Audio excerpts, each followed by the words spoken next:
Baca kita di doa dia saya rumah tumu ma kalau tumu baca kita di doa dia hai ma tumu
Ya, salam sahabat Yes, bagaimana kabar saudara-saudara hari ini? Saya berdoa, saya berharap saudara-saudara dalam berkat, dalam kasih, dan dalam sukacita Kristus Yesus. Nah, sahabat-sahabat Yesus dimanapun saudara berada, ketika kita berbicara tentang pendidikan atau mendidik, apakah hal itu hanya berbicara tentang hal yang disebut sebagai kognitif saja, atau kita juga berbicara tentang proses orang mengerti dan mengenal segala sesuatunya? Nah, karena itu, sabda Tuhan pada saat ini akan menyapa kita semua di dalam kitab Amsal 15 ayat yang ke-32. Demikian firman Tuhan bagi kita semua. Siapa mengabaikan didikan, membuang dirinya sendiri. Tetapi siapa mendengarkan teguran, memperoleh akal budi. Takut akan Tuhan adalah didikan yang mendatangkan hikmat. Dan kerendahan hati mendahului kehormatan. Demikianlah pembacaan firman Tuhan bagi kita semua. Berbahagialah kita yang mendengar, merenungkan dalam hati, dan melakukan dalam kehidupan sehari-hari. Haleluya. Nah, sahabat-sahabat Yesus dimanapun saudara berada, berbicara tentang pendidikan ternyata tidak hanya berhenti pada persoalan kognitif. Persoalan ilmu dan dididik secara verbal atau secara kata-kata saja. Tetapi pendidikan itu adalah sebuah proses. Proses untuk kita mengerti segala sesuatunya.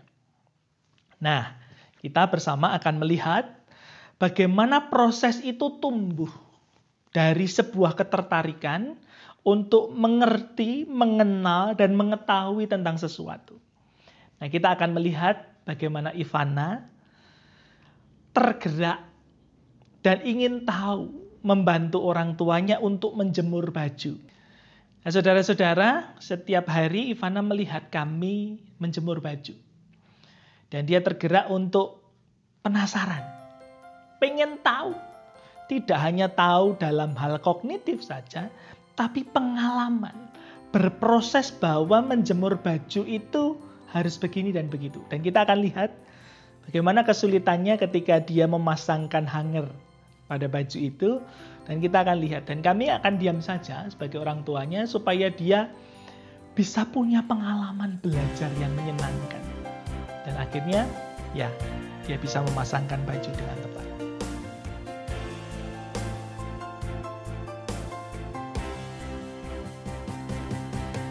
Nah, karena itu sahabat-sahabat Yesus dimanapun saudara berada, ternyata didikan itu bukan hanya persoalan lisan, bukan persoalan verbal, bukan persoalan kata-kata ketika kita memberitahu atau dalam bahasa Jawanya ngandani begitu. Kita mendidik anak-anak kita dengan kata-kata. Tidak hanya berhenti pada itu.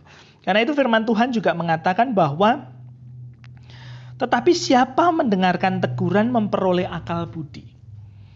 Kata-kata teguran tadi membuat kita sebenarnya bukan hanya mengerti secara kognitif tahu, tetapi supaya kita berakal budi. Tetapi hal yang menarik selain itu semua adalah ketika di ayat 33, Tuhan mengatakan bahwa takut akan Tuhan adalah didikan. Jadi takut akan Tuhan itu juga didikan dan mendatangkan hikmat. Artinya di sana yang kita pelajari bukan kognitif semata. Bukan hanya pengetahuan tentang siapa Tuhan, bagaimana Dia. Tetapi hikmat atas seluruh perjalanan kehidupan kita yang berproses. Seperti prosesnya Ivana tadi, sederhananya memasangkan hanger.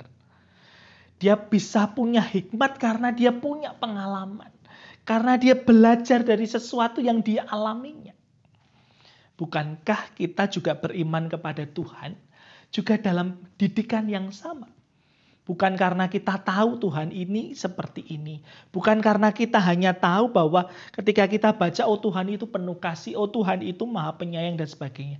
Tidak berhenti di sana. Hikmat adalah sesuatu yang harus dialami. Sesuatu yang berproses sehingga kita mengerti. Hikmat adalah sesuatu yang kemudian dijalani. Atau dalam bahasa saya, adalah kesempatan yang Tuhan berikan untuk kita punya proses kehidupan ini. Nah karena itu sahabat-sahabat Yesus, bersyukurlah ketika kita juga dididik oleh Tuhan, mungkin caranya tidak pas. Mungkin caranya berbeda dari cara-cara yang kita dapatkan. Kita pengennya A, kita pengennya B, kita pengennya C, tapi kita diperhadapkan pada situasi.